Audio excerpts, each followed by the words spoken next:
is indeed your boy Tim, the handsome liberal. I'll take off my work credentials.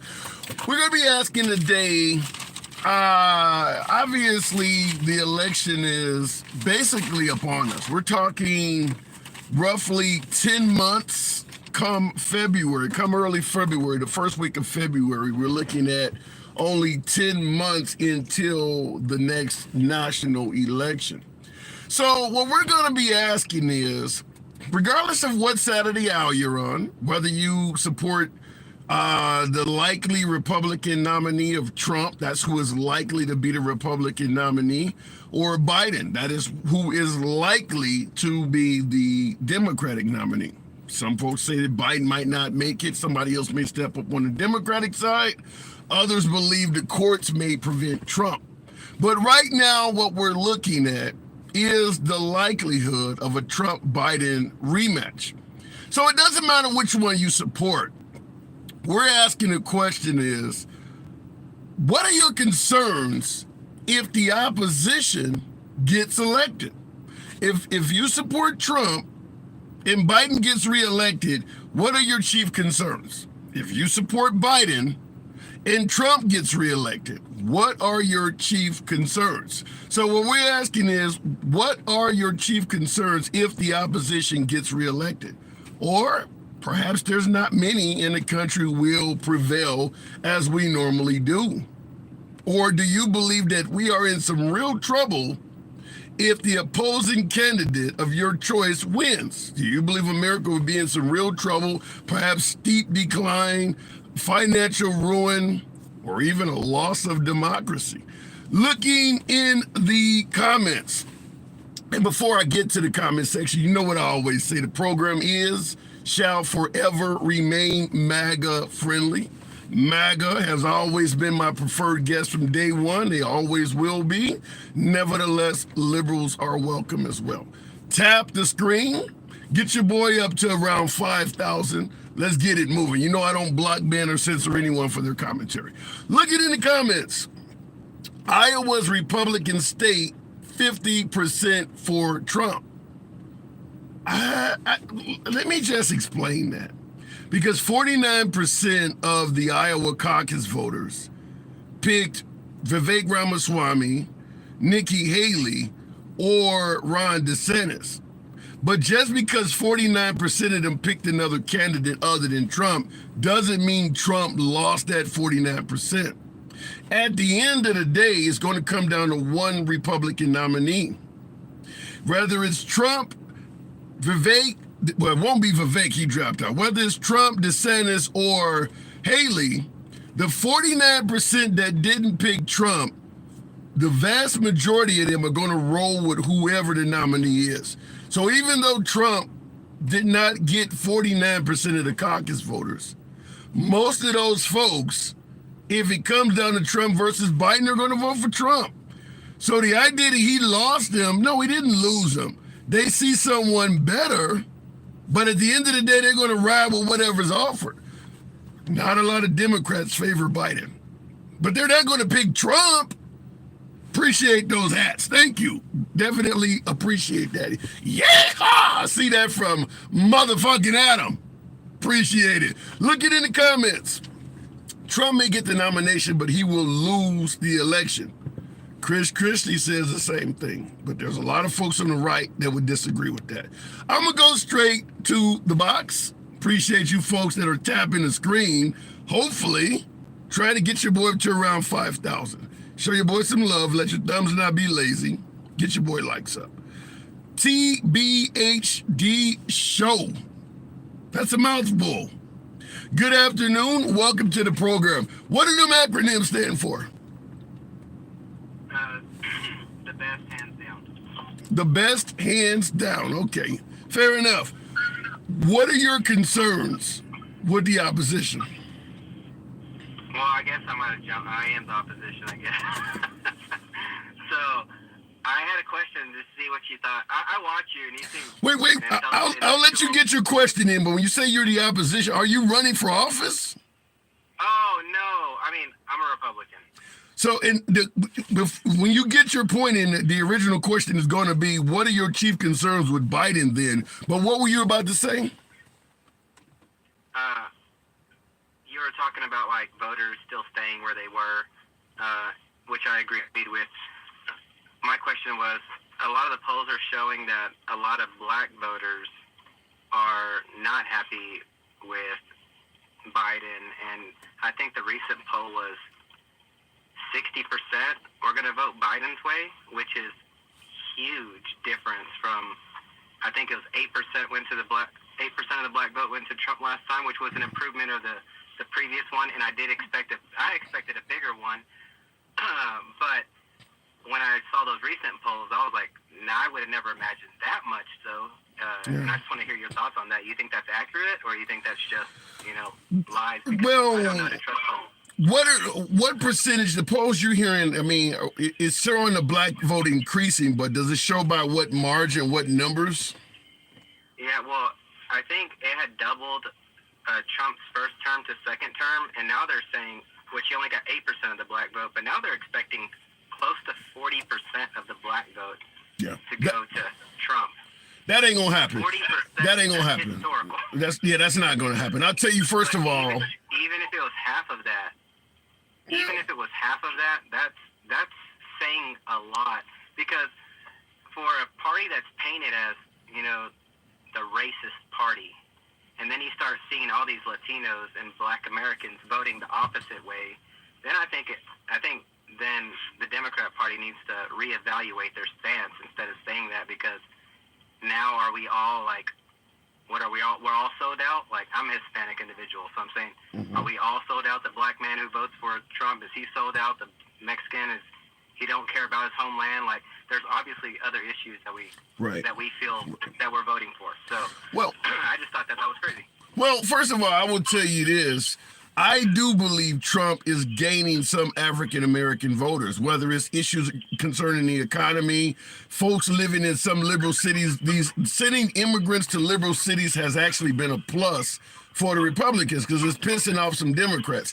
However, I do believe that is offset to some degree by, if we talk about Biden maybe losing a few voters here or there, I would tell you right off the bat, Trump is losing women voters with this abortion stuff. So he may be picking up voters here, but when it come to women, my guess is he's losing a lot of votes. Huh?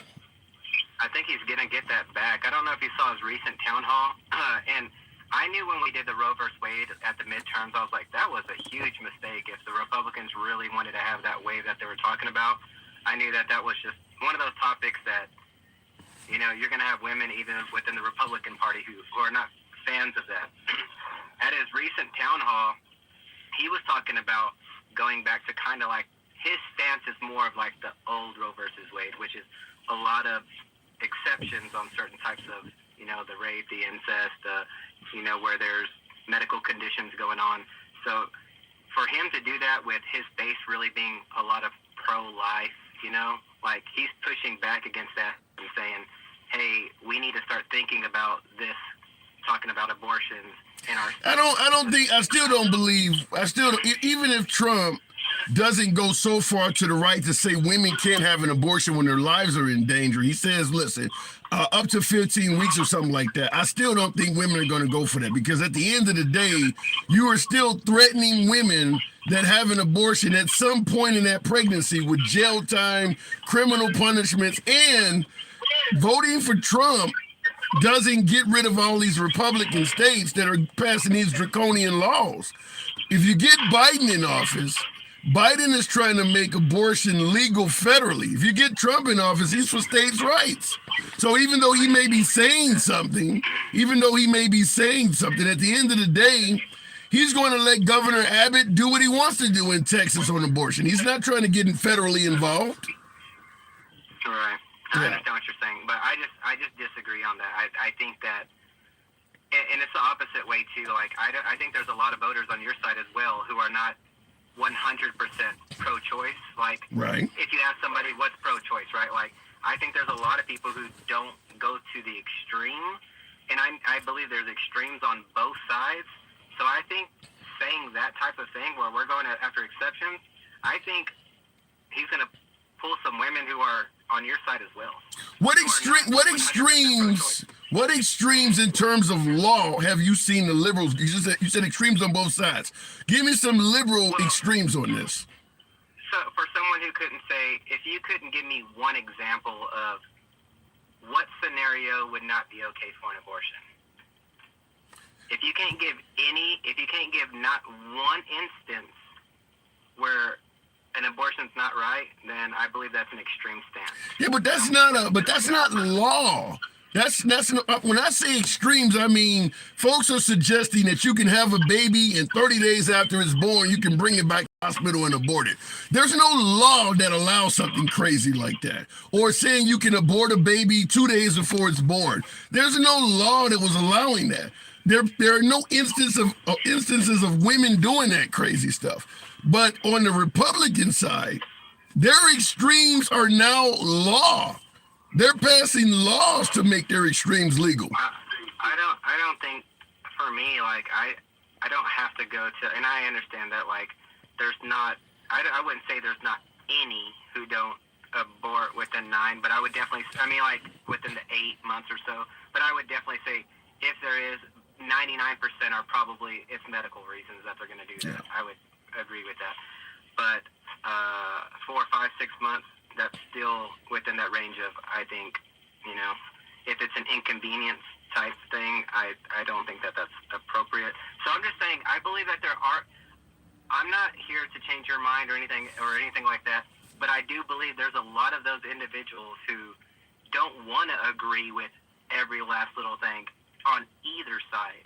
And I think when you start talking to those people, if your position was already extreme, which it was, right, like talking about giving to states and everybody's doing this, I'm saying when he starts saying those type of things, he's softening his stance. And I think people it ain't going to be enough. In my opinion, it's not going to be enough because he's not going to interfere with far-right governors. Trump is a states' rights person. So even if he's saying, I don't think they should go that far, you're not going to interfere with it. Biden will interfere with that stuff. Biden won't. If Biden can stop them from these draconian abortion laws, he will do it. Trump is going to say, I'm leaving it up to the states. I don't think you're going to win women on the abortion debate at all. We can talk about the economy or the border. You may do better. But if a woman is focused on the abortion debate, you're going to lose every time. I mean, you could be right as far as leaving it to states. I just think that was the first time that I've heard a president on either side speak out against what the majority of their base is for, and him already advocating for some type of, you know, exception. That's not the first time. I don't. That's not the first time. Trump is, after the Mandalay Bay shooting, Trump is on video saying sometimes you got to take guns away before giving folks due process because it's so hard to take guns away from the mentally ill. He's on video saying you don't need bump stocks. I think he did ban those. He's on video saying you don't need an AR-15 or a high-capacity drum. He says stuff that he doesn't always follow through on. So just because he's saying it doesn't mean necessarily it's going to come to fruition. Yeah, you might be right, but I think when he was talking about like, we can't do this. This is not even good for our voting stance. Like, if we need voters to be able to push our policies, and we're pushing voters away with this. And that's the exact, like, my exact thought process at, you know, no matter if I am pro-life or not, when we made that move at midterms, I was like, that was a horrible thing to do because Biden was not doing well at that moment. And I felt like the majority of America was not polling well. And then we just gave the ammunition of like, bam, we're after the women. And why did you do that? And they went way further than just what because you got states like Ohio where the citizens voted to allow women abortion rights, and they're trying to go around it with some type of loophole legislation. You don't hear Trump interfering with that at all. You hear him criticizing biological males playing for girls' sports. He's not saying anything about that. Yeah. I got to move it on, though. Have a good one, man. You too. Appreciate it. All right. Looking in the comments, and shit, my damn voice is going out. Yeah, Missouri did that with Medicaid, too. Yeah, and that's the problem is that and by the way, folks, tap the screen. Nearly 400 of you in here. Get your boy likes up. You know the program is always MAGA friendly. Liberals are welcome as well. We don't block, ban, or censor anyone for their commentary. Now, Trump, even if he is not for those draconian abortion laws, as I told my last caller, he's not going to interfere with anybody that is. So women can see that. I don't even think banning abortion in the 6th month is something that women are going to be like, okay. I don't think women want to be told what to do with their bodies no matter how far they are along. Now, I'm not a fan of somebody getting a 6, 7, 8 month abortion. I agree. But if the other side of that is sending a woman to prison, I'm not a fan of that either. I believe, first off, if you're going to ban abortion, you should immediately kick in all sorts of social programs to help women with these children. You're no longer giving them the ability to abort. I don't hear anything coming from the Republican Party suggesting we're going to now help you with all these children. It's just like, hey, if you don't want to have kids, keep your legs closed. If you had a baby, don't ask me for shit. You think women see that as a good option? Want to talk to you. Look it in the comments. Republicans should influence lessening abortions via church, not government. The Tweety girl, that era is over. I'm just going to be honest with you. That using church to influence decisions, we live in a society nowadays that atheism is the fastest growing religion. I think the era for kind of forcing religion on the people has passed. I grew up in the church every Sunday. Didn't have an option. Did not have an option. That era has passed. And I can tell you for a fact, when I was in church, most of the kids 12 and under, they didn't want to be there. Go to church. Next time you go to church, look around at all of the toddlers, kids under 10, and you tell me they actually want to be there.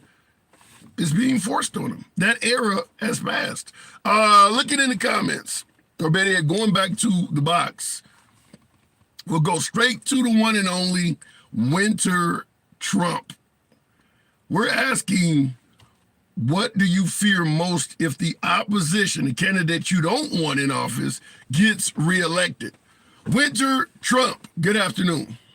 How's it going? I think another 4 years of Biden would just be like the final nail in the coffin for the American society. It would be, you would see endless migration. You would see, they'd probably just start going after the weapons.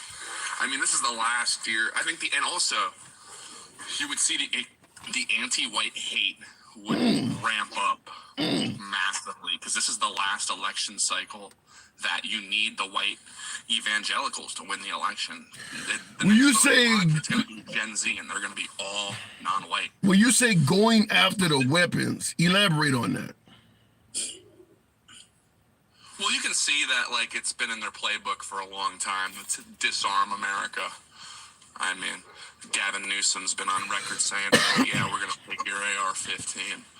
Yeah, but let me just say this. When Obama got elected back in 2008, folks were saying the same thing you're saying now. They're going to take the weapons away. The price of the AR-15 under Obama tripled in price because people thought exactly what you're talking about. Not to mention the price of gold shot up as well because they thought he was going to turn the country into socialist Greece. Yeah, that's genuine fear.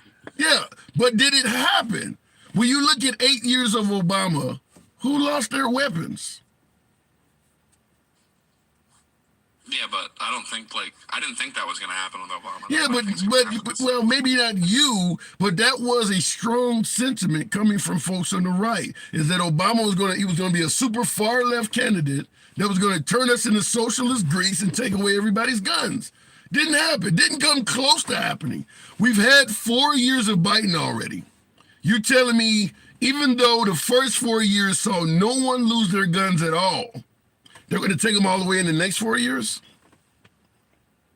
Well, I was being a little bit, hyperbolic when I said they're going to take everyone's guns. A little bit. I think they're going to take everyone's guns. But, all right. yeah, obviously, I think it's where they're going to start doing it. They're going to start villainizing the civilian. They're going to start villainizing the average person a lot more. Well, how do you, when you say villainizing, in what way?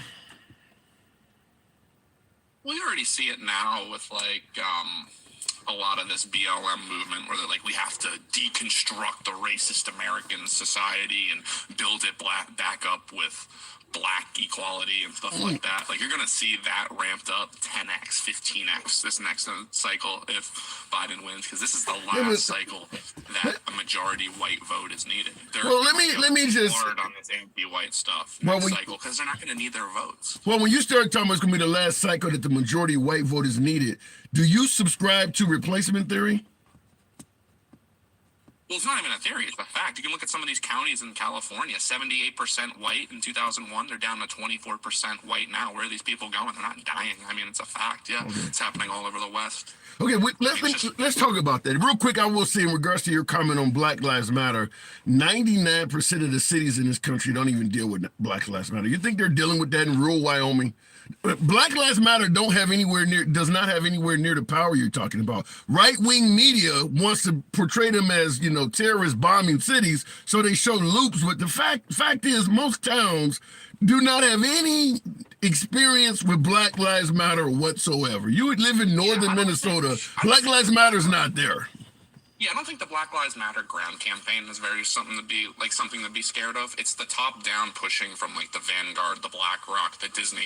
It's obviously being facilitated top-down with the rating scale when it comes to investing. What's that 3-letter scale that they're using now when it comes to assets and whether or not you can invest on them based on their so you believe LGBTQ exclusive rights and stuff like that. You believe Black Lives Matter, ran by black people who are the least educated in this country, represent the smallest minority under whites and Hispanics, have the least finances, are able to do all of this stuff to the country. You believe they have that much power? No. This is not run by or facilitated by black people in the slightest. The Black Lives Matter movement was hijacked by a group of transnationalist elites who are parasitic and they currently lobby. Black Lives Matter is barely even on TV. Where are you getting all this from? Who's running Black Lives Matter? You look at the organizations, these people, it's guys like, what's his name? George Soros? But they're not. A lot of these people, it's hijacked by corporate America. And who's running corporate America? It's not black people. We all know that. That's why we saw it on the cover of Oreos, Wendy's, Pop-Tarts. They were all pushing this top down from the S&P 100. Right? Let me just say this. I've personally been to a few Black Lives Matter protests. When I went to the protests, nobody talked about fascism. Nobody raised any money because I know a lot of the organization squandered a bunch of money. There was no money raised. Nobody was promoting fascism. These folks that lead Black Lives Matter, none of that came up. The town's police chief was there, promised to ban chokeholds, and we talked about how the police treats the citizens. I would submit to you the stuff you're accusing Black Lives Matter of. 99% of the rallies that Black Lives Matter have in the protest, nobody's discussing that stuff. That stuff doesn't even come up. When it comes to Black Lives Matter, like when I'm talking about I'm talking more about the agenda. When it comes to the fools standing in the street, a lot of those people are what they call useful idiots back in Soviet Russia. It's like those people don't have any pull. They're not movers and shakers in society. But who's getting it written in the end zones in the NFL? Who's getting it written on the Pop-Tarts boxes? Who's pushing for the 50% of the pilots in America to be black? This is top down coming from BlackRock, Vanguard, the big banks. These are international elites pushing this stuff. So let's move on to replacement theory. We're probably not going to agree on Black Lives Matter, but this is a replacement theory. You believe the end goal is to what? Replace white people? Yeah, it's to destabilize any sort of white nation, to just flood their borders with all different kind of diverse migrants to just pretty much destabilize these nations and destroy their futures, or destroy the nation's future prosperity, pretty much. So you're saying that this country, if a bunch of migrants come here, it will destroy America's prosperity? Well, yeah, it would be the threat of America becoming an awesome country that's very strong and united behind a leader. The chances of that go down hundreds of percent when you add in thousands of. Why? Why does that go down? Why? I mean, look at all the. I mean, not everyone can agree. Not even Americans can agree on everything. How can we get now? So wait a minute. So there was a time, obviously replacement theory is something you believe is in progress, so it hasn't succeeded yet. How do you view this country when whites were not at risk of being replaced? Do you think it was a great country then? Well, I think you can always get better, but it's that there's the hostile attacks. What happens when these people come here? They have these caucuses in Congress where now they're lobbying, well, 13% of the population in Congress should be Mexican because that's what makes up and they're lobbying for all the things that Mexicans can get and trying to make it better for the Mexican people and other Mexicans that move here. Now but you do realize you do realize this country has a history of slavery and oppression of women. You think it's going to be worse than that? Because when whites were in control, things were pretty damn bad. You think 100%. How would they make it worse? I believe. How would they make it worse than slavery? I truly believe in my heart that white people running the country, it was the nicest. Like, and you give it to any other group. Look at the Middle East. Look at China. It's barbaric. What other group in Africa even? Cannibalism is rampant. What other parts of the country is more civil when it comes to? I just don't see it. What other societies? It's not the Chinese. Well, and let me answer that. Let me answer the question. When you compare America to these other countries, you say what other country is more civil? The only way that argument works is to take out a large portion of America's history. Do you see America during the height of slavery and lynchings as more civil than most countries on earth? Well, yeah, then slavery, you think that's exclusive to America? That ain't what I asked you. That's not, I'm not saying that America's the only country that had, wait a minute. I'm not saying that America's the only country that had slavery. You're making it sound like America has a hierarchy and they're more civil. I'm asking you, during most of America's history, where women, gays, blacks, Hispanics, nobody was treated as equal, do you see America during that time as the most civil country on earth? Oh, absolutely. Compare them to the others. What would happen to you in any other country? Go be gay in Saudi Arabia at that time. They'll throw you off a building. Go do that stuff in China. There was active slavery going on much longer. America was one of the first countries to abolish slavery. I mean, there's slavery going on in modern countries today. There's cannibalism going on in modern countries today.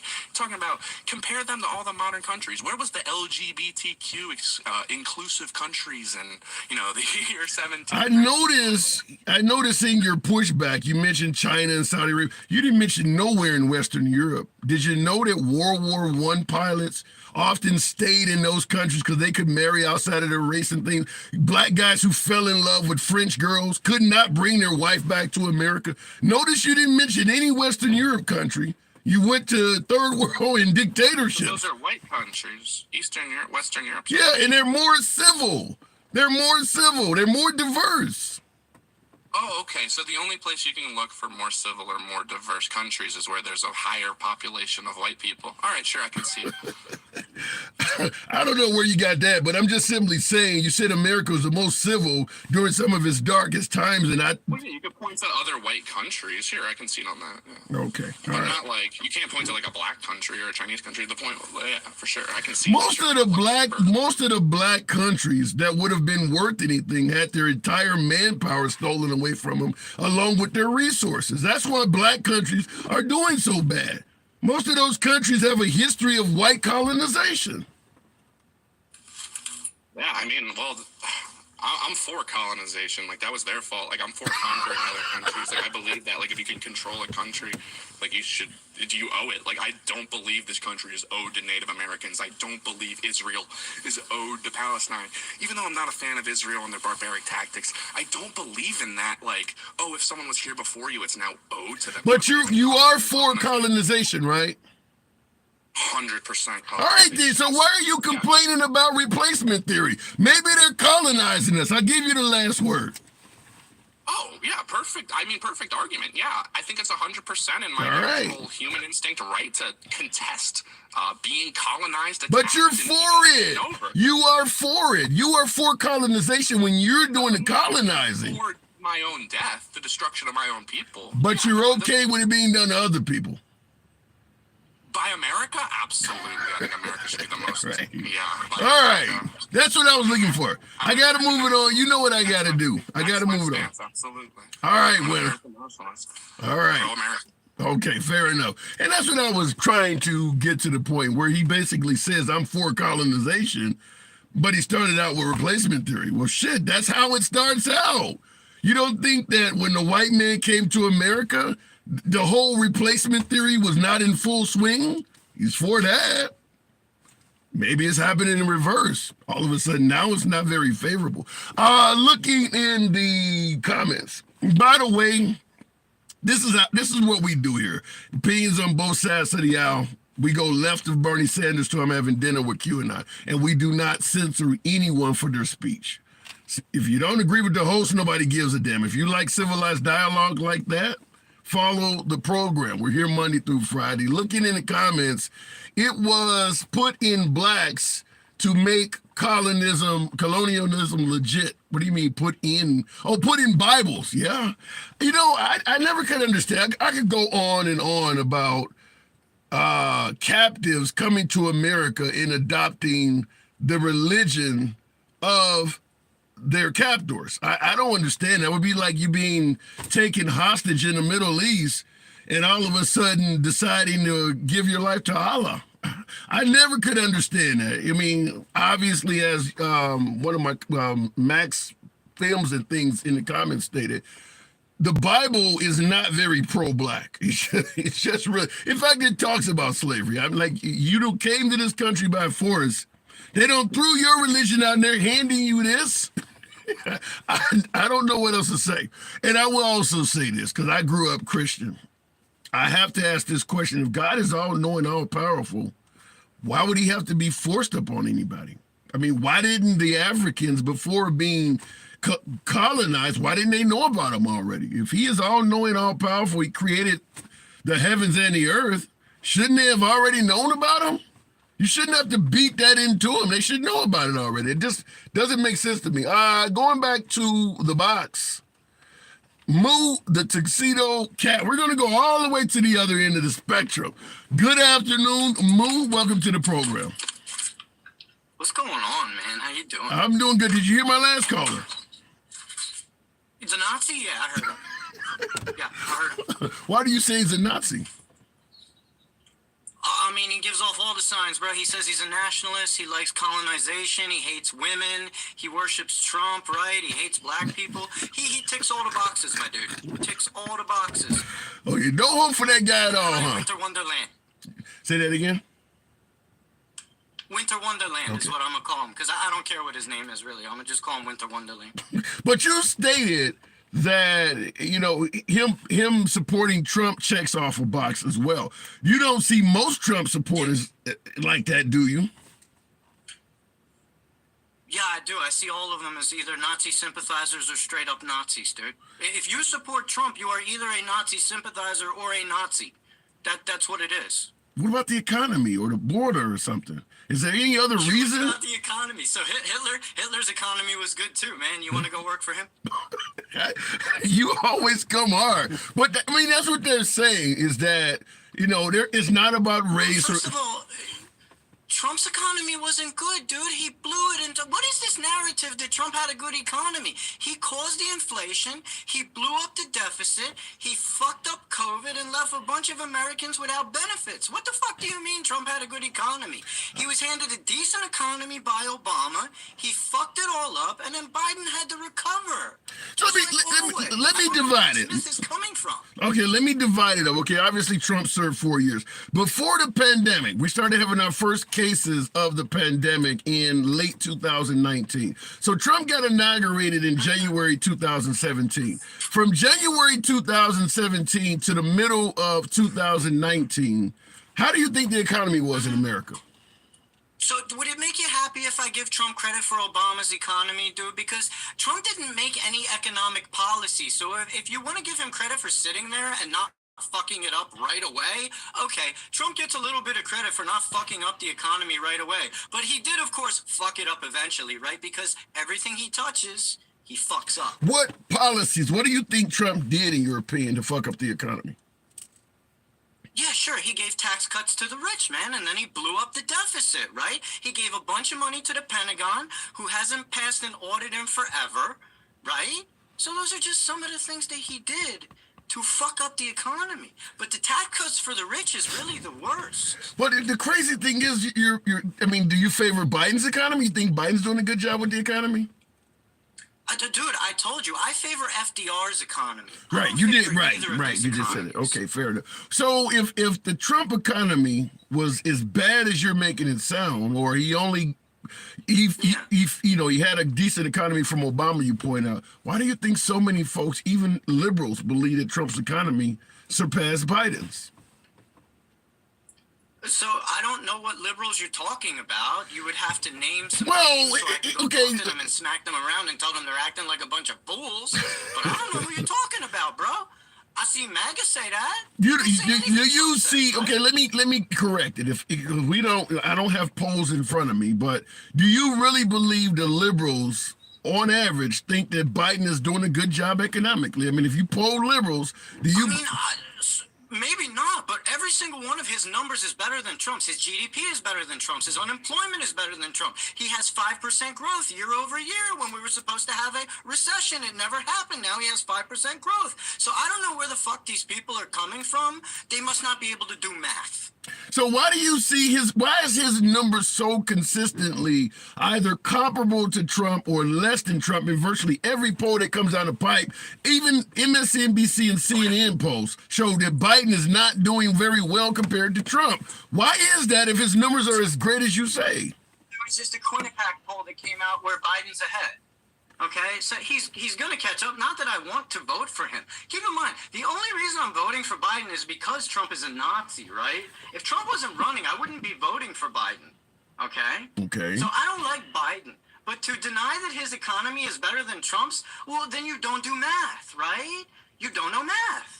Well, I think, and I agree with you on the math part, because a lot of this shit, a lot of things dealing with the economy, the average person who's just simply trying to go to work back and forth are not paying attention to. A lot of Americans don't own stock, so telling them the stock market is great is meaningless. You asked what math? So hang on one second. People in your chat asked what math. Do you realize that Biden's unemployment numbers are better than the last three Republican presidents combined? Do you guys know that, right? We were supposed to have a recession, but now the country's experiencing 5% growth year over year. What numbers? I just gave you numbers. You're too dumb to understand them, Maggie. Let me respond to that by saying this. If Biden is doing so well, why are the price of goods and services considerably higher than they were under Trump? Yeah, and that's what. So no, they're not, because they started going up during the pandemic while Trump was in office. So that's not true either.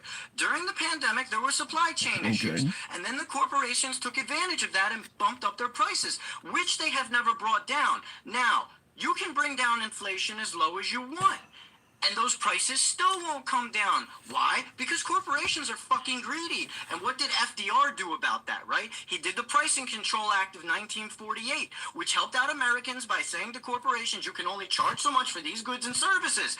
Now, you can blame Biden and Trump, both, for not doing pricing controls, but neither of them are going to save your asses because they're both corporate stooges. They both get donations from the same fucking people, so they're not going to do anything about the cost of goods. But inflation is coming down. But MAGA don't do math.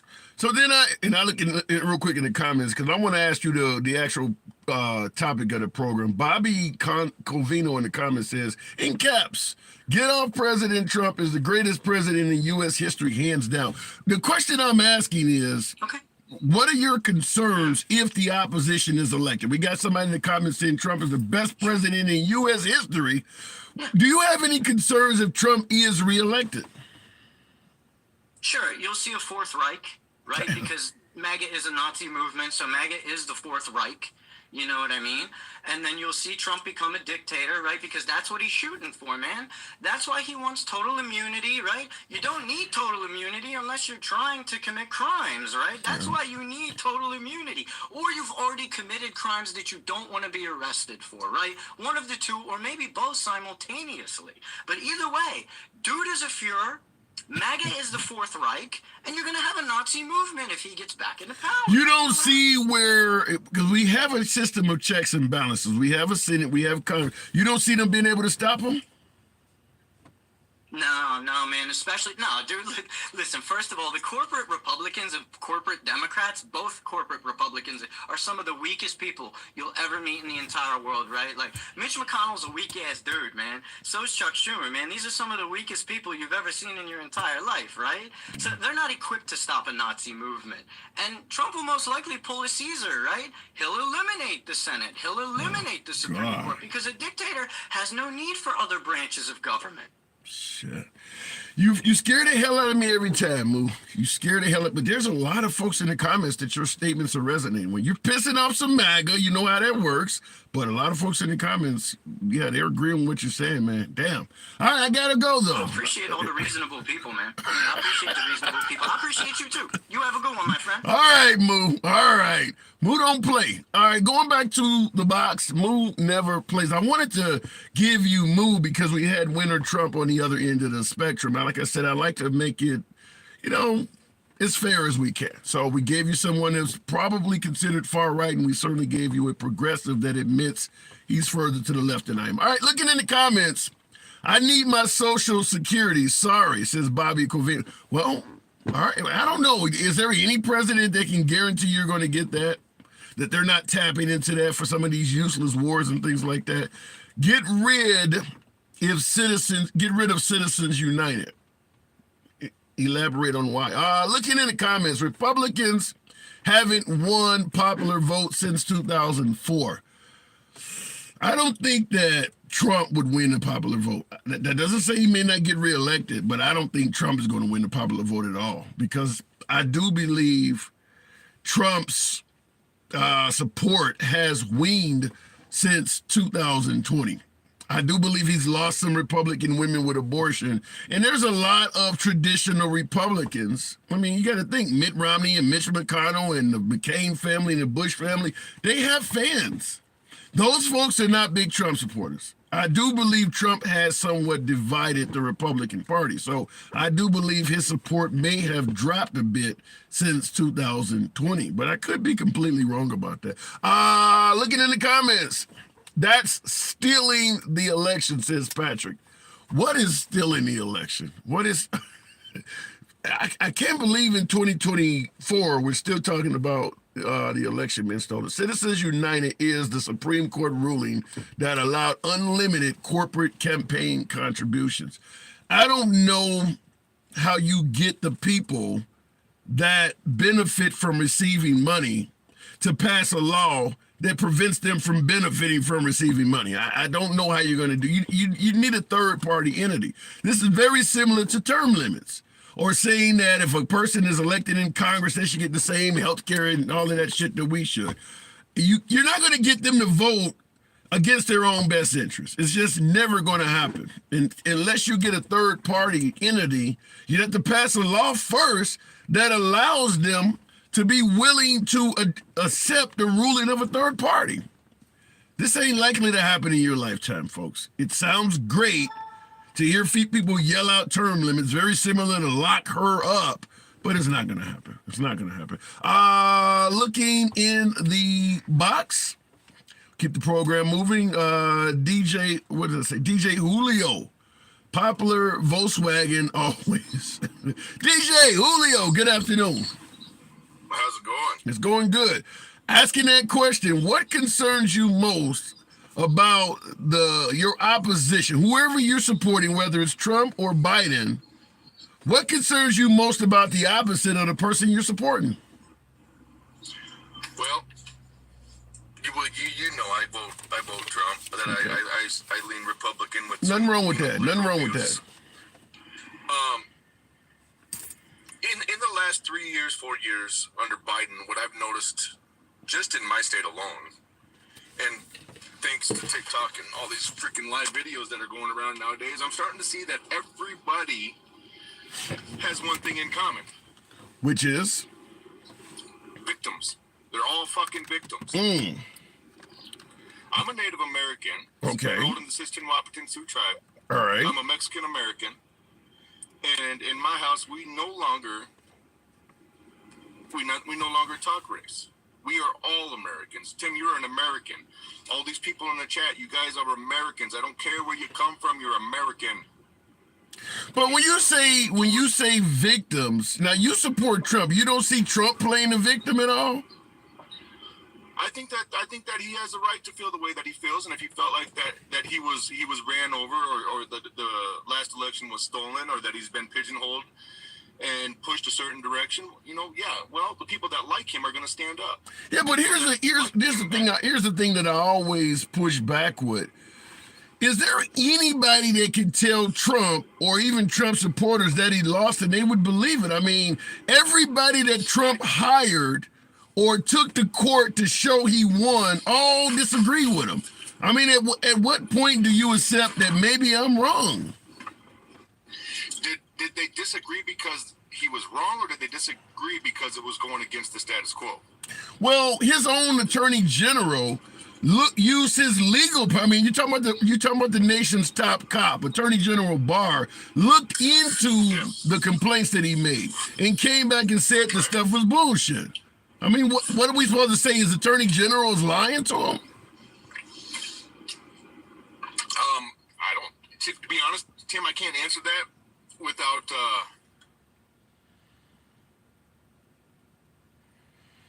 Apparently, my caller. I'll give you. I don't work for the guy. I don't work for the attorney general.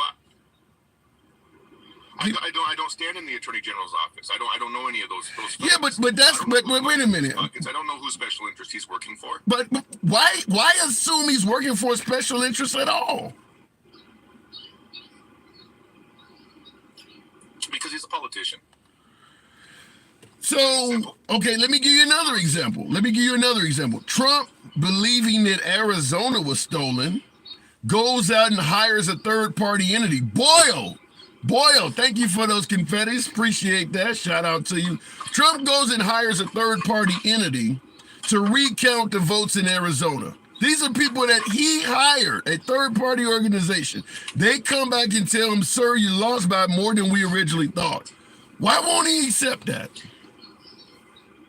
Well, see, that one, I was hoping that I was either going to say something about that, or that you were going to bring up that as this conversation progressed. I was talking to my uncle. He's a Democrat from Arizona. He's recently moved to South Dakota, but we were talking about that, and that's not the truth. Trump won Arizona. They won't tell you that on the big news. He works for the state of Arizona directly with the elections. I'm not sure how they're getting away with saying those things, Tim. Where are you hearing this? But they're getting away with it. So then I have to ask you this. Why are there no Republican governors or senators saying what you're saying? I have a real good feeling that this is all gonna happen real shortly. I would say by summertime, we're gonna get flipped over like a freaking bag of pancakes, and we're gonna. Why would they wait so? If many folks on the right, most Republican senators and Republican Congress think Biden is destroying the country, why would they wait if they think the election is stolen from Trump? Why would they wait till summer when they could do something to perhaps give Trump his job back?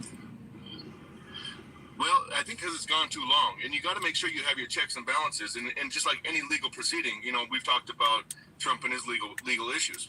Until you have all your eggs in the basket, until you have all of your proof in front of you, you don't go out there and say something because you don't want to give the other side a chance to come up with their excuses or the rebuttals for it. You want to get all of the checks and balances done first. It's legal proceeding. It's just like I tell people all the time. We talk about Trump.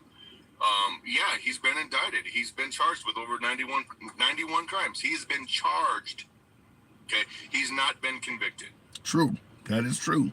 Same thing with Hillary Clinton. She 100%. had, but I don't even bring her up. No, but Trump did. And Hillary Clinton was not charged or convicted of anything, yet he was demanding she be locked up. Why would he do that?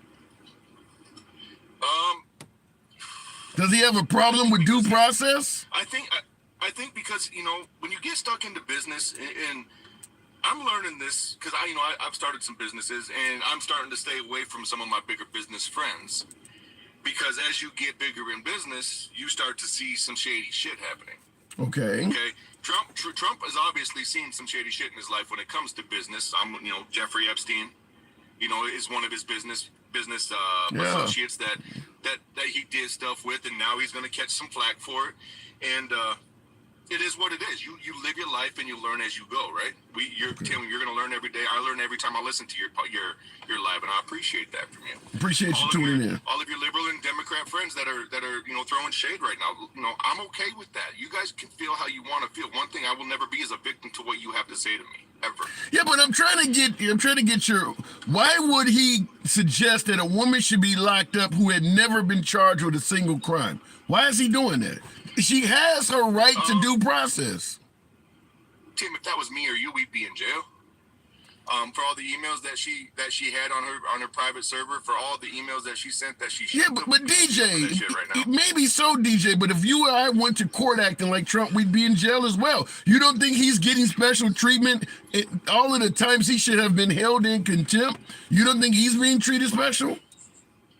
I'm glad you brought that up, because no, you look what's going on in Orlando right now. Is that Fanny that's going after him? Yeah. Okay. Did you read and did you hear the story about who? Yeah, but that has nothing. That she hired somebody that she apparently has had an affair with to be over the case. Still with him. But that has nothing to do. Yeah, but that has nothing to do with what Trump is being accused of. In my opinion, it has everything, because if I'm going to set up a legal prosecution against you, Tim, for something, I'm going to keep everybody close to me that's going to prosecute you the way I want you prosecuted. I don't quite get that. That's how.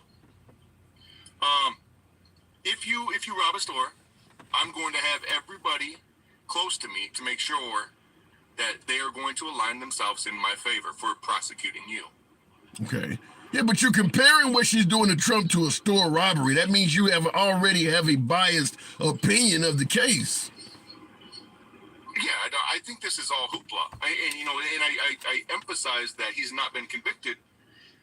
So let me ask you this: in the New York case, Trump is in court, and then he goes on Twitter or X or whatever, and he's posting the clerk's picture and her address and all of that. You're okay with that? I don't think it's smart, but it's freedom.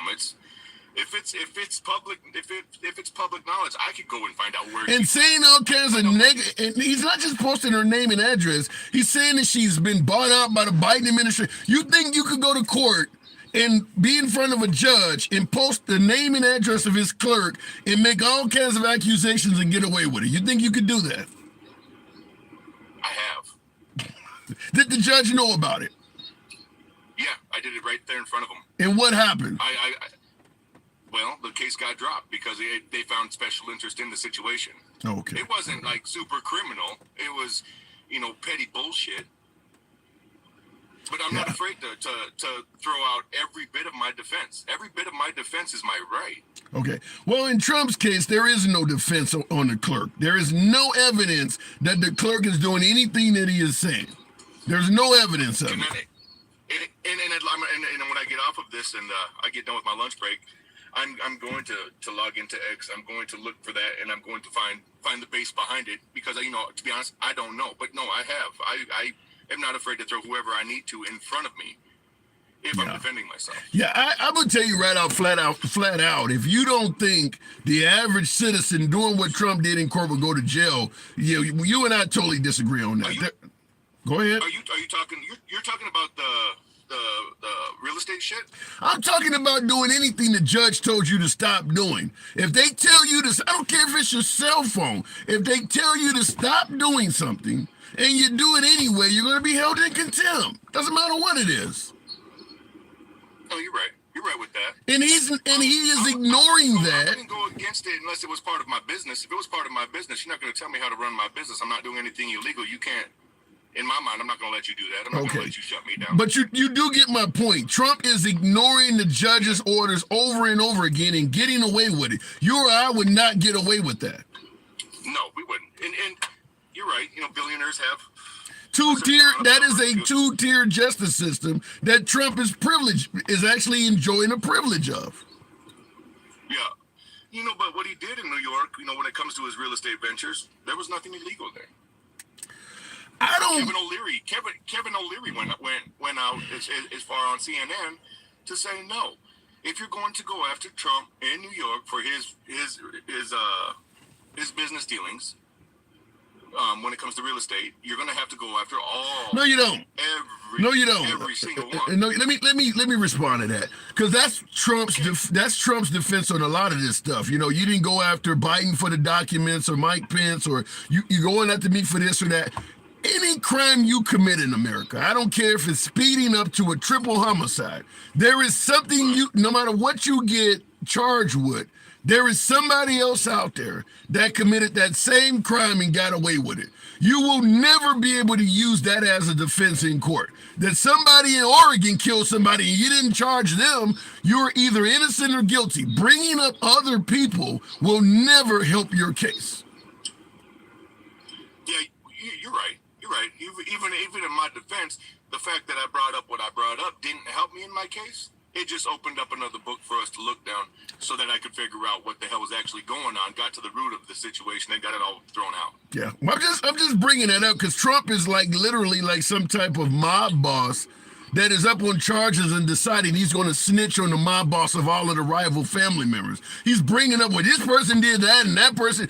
Look, you are being charged. This is not the snitching hour. That's what he's trying to do. He's not saying I'm innocent. He's saying I either have immunity or you didn't charge that person too. Why not just go in court and say I didn't do this? That's how he should have handled it. But as much as I'm going to vote for him, I've told you before, I'm not a fan of the man himself. I like a lot of his policy. All right. Definitely from his first administration. I hope he stands on what he's talking about now for the next one. Fair enough. If he gets it. All right. Appreciate you coming through, DJ. I do got to move it on. Always a pleasure talking to you, man. Yes, sir. Absolutely. All right, moving the program on. I do appreciate some of you folks that are tapping the screen. Got 700 plus of you in here, 760 or whatever. We might be able to get up to around 50,000, but let's get up to around 30,000, 35,000. If you could tap the screen. Haven't asked in a while. Let your thumbs not be lazy. The reason why I asked that you tap the screen, it helps out the algorithm. The FYP tends to bring in more MAGA. MAGA are my preferred guests, but liberals are always welcome on the program as well. Remember, we don't block, ban, or censor anyone. So doesn't matter if you agree with the host or not. Nobody gives a damn on that at all. It's not about telling you how you should think. It's about listening to what you have to say. That is how we have always ran the program. Looking in the comments, Fannie Boy friend in court now. And what he was talking about with Fannie Willis down there in Georgia. That's in my opinion, a royal fuck up of Fannie. But that's not going to save Trump. The fact that you got a lawyer or somebody that you've had an affair with, that doesn't mean Trump didn't do it. That's like if I decide to prosecute you and all of a sudden you find out I don't did some of the same damn crimes. That doesn't save you. That has nothing to do with it. Maybe I'm a person that probably shouldn't be over the case, but that doesn't mean you're innocent of it. I don't think that using that as a sidebar is going to save Trump. But I understand why it's being done. You definitely want to destroy the credibility of anybody coming after you, which is why Trump has tried to do that in all of his cases. Hell, they even used to use the fact that Martin Luther King had a bunch of prostitutes to try to ruin his credibility. I mean, that's what you do. That's how it works. Looking in the comments, Dasha Simpson says, Trump hates you. Yikes. I make it clear, even though I lean left, I went to a Trump rally personally 2.5 months or so ago. He didn't hate me. In fact, I hung out with a lot of them. We were in line. I was in line 4 hours or so, been to Obama rallies, all of that shit. I didn't feel the hatred at the rally. It's not to say maybe you may not be right. Maybe there was some quiet haters in the crowd, but I didn't feel that when I was around Trump and a bunch of his supporters. So looking in the comments, did you wear the hat? Says Mr. Waiter White. Did I wear the hat? The hat won't tell me. Looking in the comments, let me ask you this, brother. Are you a Trump supporter? I lean left. Right now, my answer would probably be no. Hopefully that answers that question. MAGA people really think, and by the way, I will say, I do see legitimate reasons to vote for Trump. I do see folks who vote for Trump. If the economy is your biggest concern, I don't think Biden's doing a great job on the border. There are legitimate reasons to vote for Trump. However, I lean left, and Trump goes against most social issues that I favor. That creates a problem. Economy crashed under Trump. True, but folks are viewing it from the aspect of it happened because we had a pandemic that we had never seen before. Now, the counter to that is he handled the pandemic terribly. So your point is well taken. Okay, but the border is because Republican reps voted no on the border. Yeah, that's true. But once again, whoever the president is, it's going to happen under their watch. It's just the way it is. Just like when Trump was president, a lot of the opposition to the wall and some of his signature promises came from liberals. But whoever is president, what happens under your watch, you don't get to blame the folks under you. You take the credit or the blame for it. If the economy, which parallels with the border, is not your main concern, I guess Cheeky Chop says you're a peanut. We run it on YouTube as well. Someone on YouTube is suggesting that if the economy and the border is not your main concern. Look, there are folks out there that are going to do well no matter who's president. Everybody is not suffering because Biden got elected. I actually make more money than I did under Trump. And I live in an area where the border is not a major issue. There's not immigrants laying all on the ground where I live at. There's no immigrants anywhere around me that is affecting my life. Whereas in Chicago, where Abbott and DeSantis have sent a lot of these folks, they're laying all over the damn place.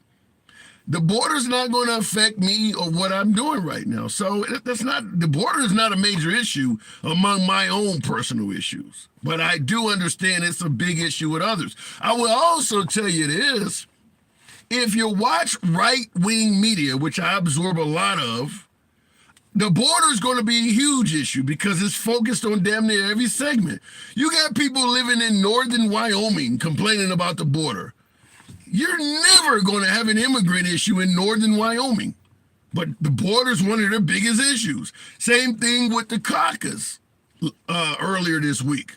You had the border being the number one issue among Iowa voters at the caucus.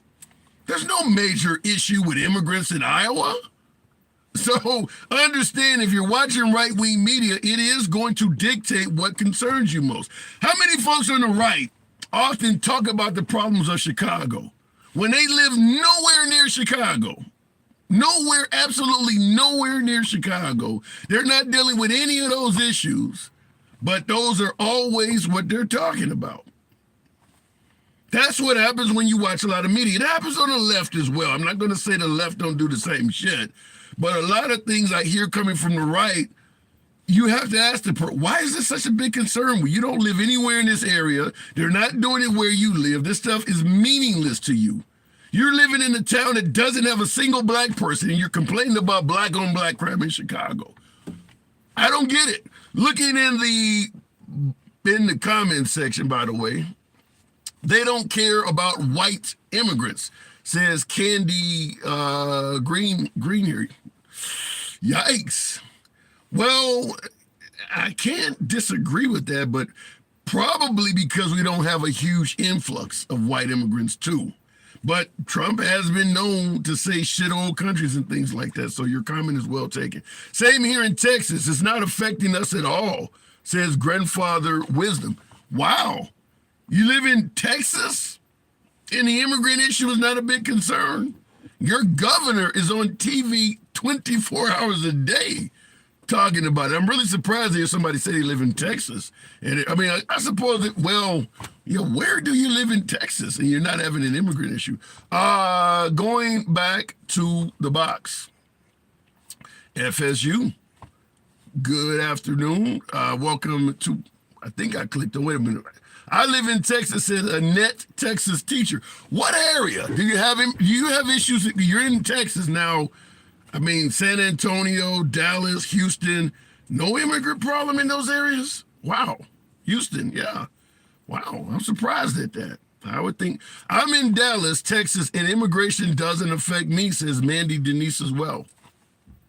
So I guess my point well taken. Even in Texas, is not that big of a deal to some people. Huh? Wow. Okay. But I do believe that if you watch the media on the right and they're showing you this all day, every day, no different than if you watch media on the left and they're showing you women that could die because they can't abort a baby inside. I mean, it makes you think it's a major problem. I get it. This is how the media does things. It's done on both sides. San Antonio here, and it is a problem, says Crazy. Well, I don't look. Obviously, San Antonio's a lot closer to the border, but I would have thought the immigration issue in Texas was a problem everywhere. But San Antonio says yes. Got somebody from Dallas and Houston that says no. I'm in California, and immigrants ain't an issue. It's all the homelessness from red states that are. You think the homeless in California came from red states? Really? Now, what states near California are red? I mean, you got Nevada, but does Nevada even qualify as a strong red state? Arizona, I mean, where are they coming from to be in California? I mean, you got to go a few states over. Utah, where are they coming? California, really? Look at it. Yes, they ship all their homeless to California. Funky Cole Medina, I've never heard that before, but shout out to Tone Loke. All right, going back to the box. I don't know what happened with my last caller, but we'll keep it moving. FSU asking that question, what about the opposition? The presidential opposition, the guy you don't want in office, if he is reelected, what about your opposition concerns you the most? Good afternoon, FSU. What say you? Hope all is well, Tim, man. Not just me. I think clearly from the 2020, the majority of the United States. So I'll speak from that angle. I think it's Trump's lack of policy. Here's a couple things. I would have no qualms about voting for a Republican that's had a history of running a state well and has been productive. But Trump, with his how he handled the pandemic, is one thing, and you can look at the data, look at how the United States deaths per 1 million versus other countries. Well, let me ask you this though. Obviously, the pandemic is a once in a lifetime issue, and I don't believe he handled the pandemic well at all. But taking the pandemic out of the picture, how do you think he ran the country?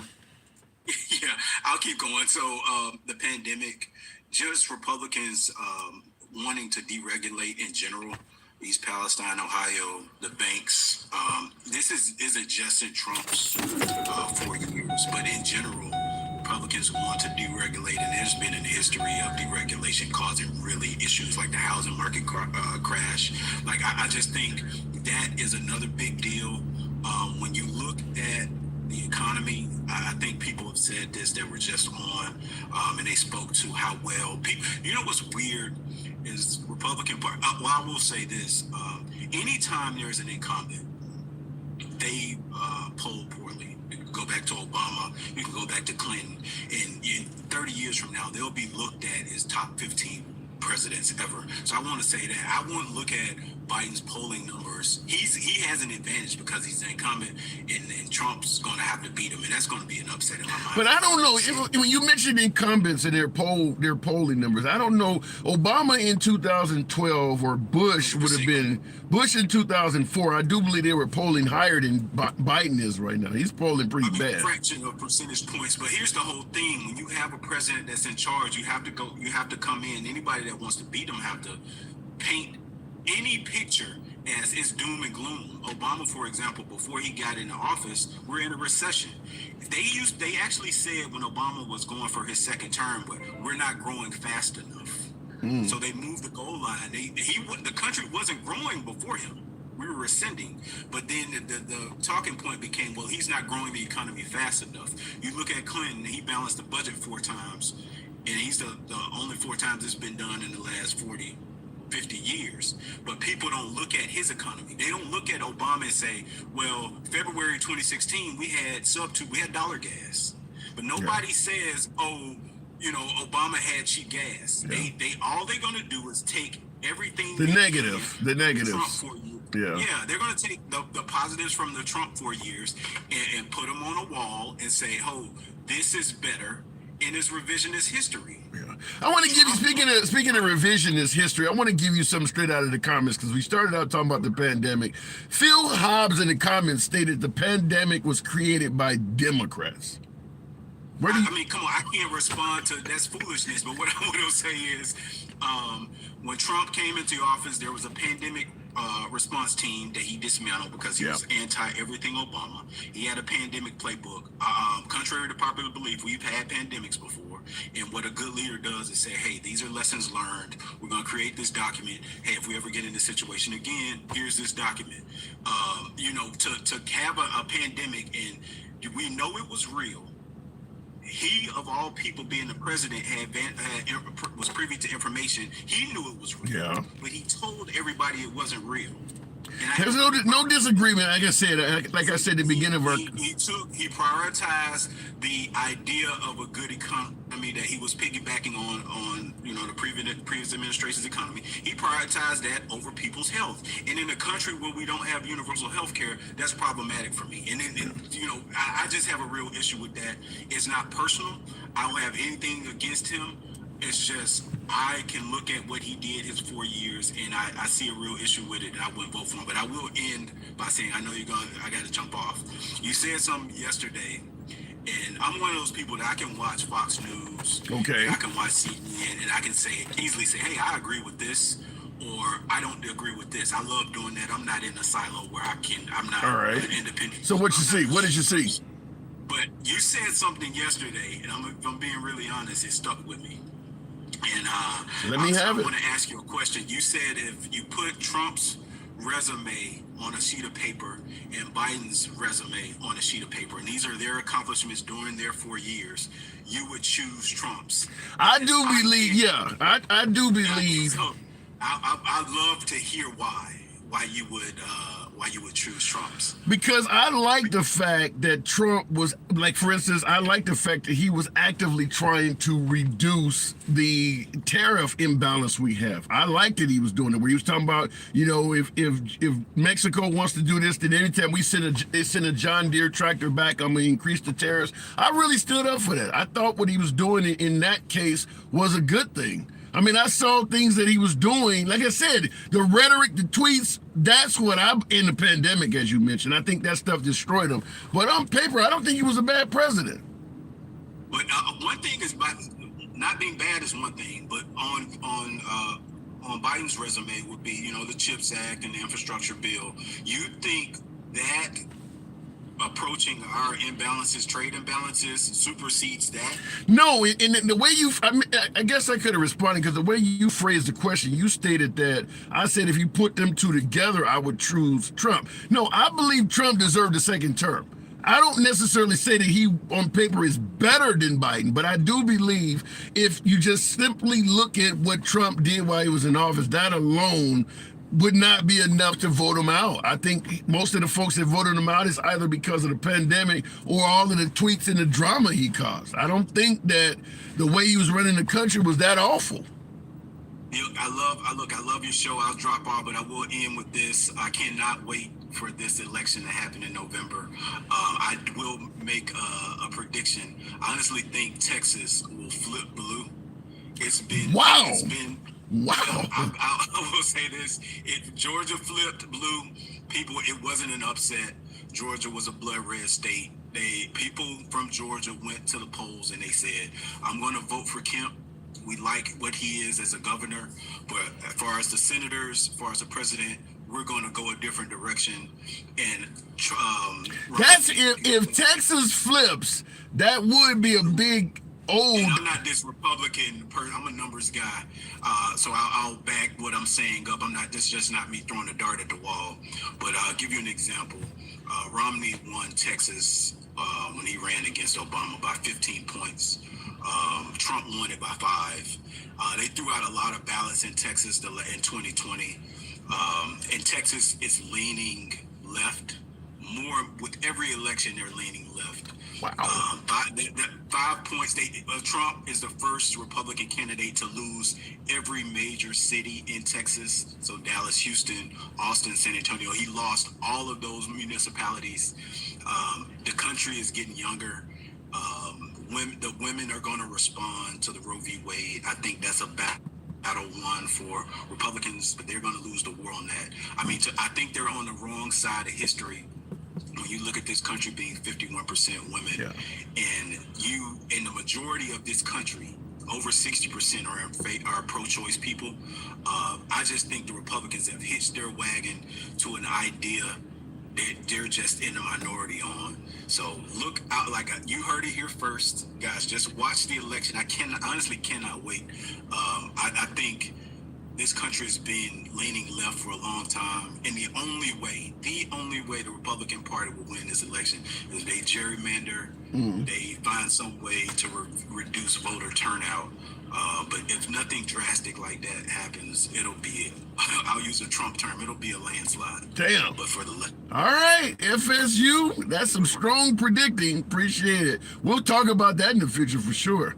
All right, moving it on. Now, in regards to his claim that Texas likely to go blue, I'm gonna straight up say that actually could happen. I'm not gonna say it will. I don't have the same confidence he has. But remember my other guest, Winter Trump, was talking about the replacement theory?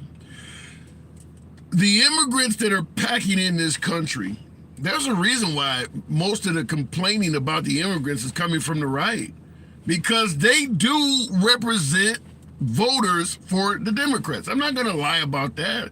At the end of the day, once those folks, the folks that are immigrating to this country or trying to get to this country, when they become either naturalized citizens or they have babies that are born as American citizens, most of those folks are going to vote Democrat. There's no denying that. And certainly when you see how poorly they're being treated by the Republicans, you don't think they're going to remember those stories? A lot of that shit's being filmed in 4K, where you got leaders on the Republican Party from the top down saying some really bad shit about immigrants. You think that's not going to still be applicable 20 years from now? They're not going to be able to bring those clips up of immigrants, with devices in the water, drowning them, and you got the president on TV saying that they got the National Guard down there preventing us from helping folks who later died. That's going to come up. So when they come up, the idea that Republicans are trying to secure the border and protect this country is not going to be the narrative. It's going to be they hate immigrants. It's going to be pretty easy to convince a lot of people of that message, even if Republicans do want to secure the border. A lot of folks on the right are saying some pretty hateful shit about immigrants. Not to mention Governor Abbott and to a lesser degree Ron DeSantis. Some of their actions in effort to secure the border are downright inhumane. The mayor of New York, the mayor of Chicago, the governor of Illinois, all over television stating that even though they're flooding us with immigrants, we have asked them, just let us know when and where you're going to drop them off. And they don't want to tell them that. They literally want the immigrants to be placed in a state of confusion. We're just going to take you to a random area in town and drop you off. Even though the mayor of the town is reaching out, let us know when you're going to come so we can maybe meet them with some equipment, clothes, food.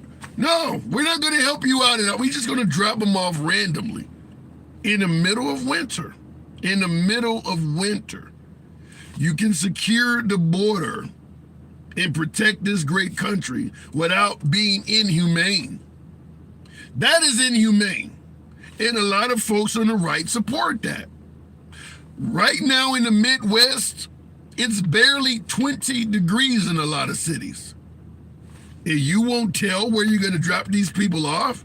It's not like the governor of Texas is buying folks coats, shoes, and mittens.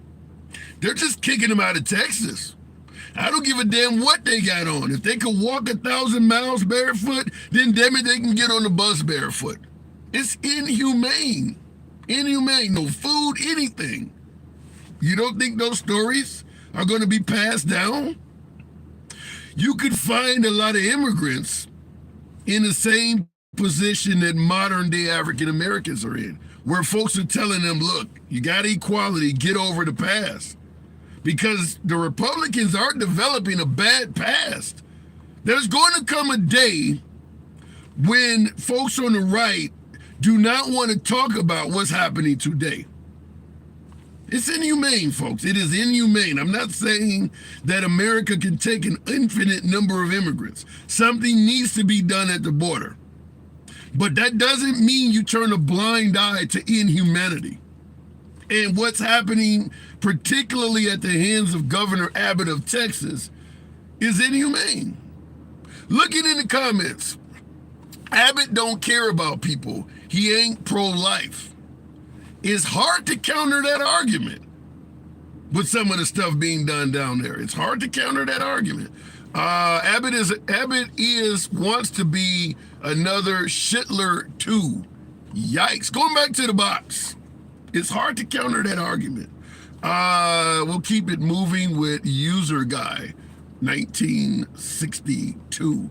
Good afternoon, User Guy.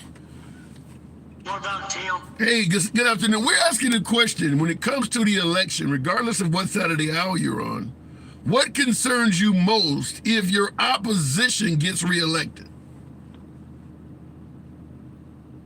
Well, it depends on the candidate, really, doesn't it? Well, that's what I'm saying. If you support Trump, what concerns do you have over Biden? If you support Biden, what are your chief concerns over Trump? Well, Trump's not like a usual candidate. We know what Trump's promised to do or what he said he's going to do, and we know he's got a history from his past administration, his past term as president. He tried to overthrow the government to keep himself in power. So you What do. will he do now? So you do see Trump as guilty of committing a coup or an attempted coup. Insurrection, correct. Why do you think he wasn't charged with that? Well, he's charged with seditious conspiracy, which is a form of insurrection. We'll see when he goes to trial, but he's got his own chief of staff has pledged to testify against him in exchange for immunity. There's a lot of folks in this country that do not think Trump Trump is not guilty of insurrection. Why do you think they have such a different opinion than you? They're not able to read. Meaning what? They should be able to. They're not reading the right material. They're not listening to testimony given by his own staff. Yeah. Of his own daughter, of his actions taken that day. Why did they ignore people that was the closest to Trump? Well, and I don't disagree with you, but the idea that he told folks to go to the Capitol, but told them to go peacefully, that is going to come up. He said peacefully one time. But he did say it. But he did say it. One time. Yeah, but try that. Let's try that in court. He said it one time. He said fight for your right. Stop the steal. And you gotta do it with strength. He said that 13 times. Well, I mean, even go peacefully once. Yeah, but even just a simple term, fight for your right. And by the way, shout out to the Beastie Boys. Fighting for your right doesn't necessarily mean go and try to commit an act of insurrection, does it? Well, if the whole rally is the name of the rally. Stop the steal. Right. So what's the purpose of going to the Capitol to begin with? To protest. To protest, how is that going to stop the counting of the Electoral College? Well, he didn't say the goal was to stop the counting, though. He said stop the steal. Right. How do you plan on stopping the steal? Well, let me just say this. You know, I always play devil's advocate for the sake of it, but I mean, in reality, it is hard to really counter what you're saying and come up with I mean, because at the end of the day, what did you expect them to do when they went to the Capitol building? Just kind of sit there and smile? I mean, it is what it is. But I mean, you got a lot of folks even on the left that do not believe Trump should be removed from power by the courts, that believe it should be left up to the people. Do you believe he should actually be convicted? Go ahead. He's not in power. He's not in power. Well, you get what prevented from being in power. Well, it's. I think the Supreme Court a lot hinges on their decision on whether he's eligible. The states have the right to make it.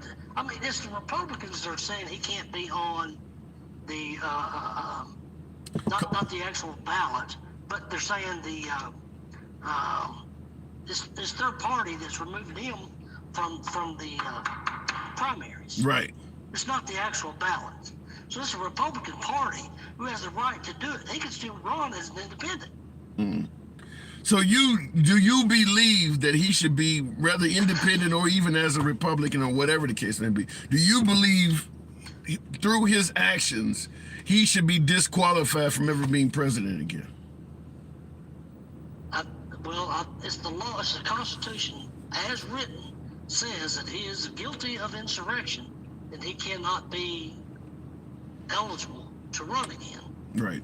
It's that plain and simple. So the question is, I'm not a lawyer, but I think we ought to leave that up to the Supreme Court to decide. Well, here's the problem, though. The likelihood of finding Trump guilty and going through the appeals process in the Supreme Court, do you think all that can even happen before the election?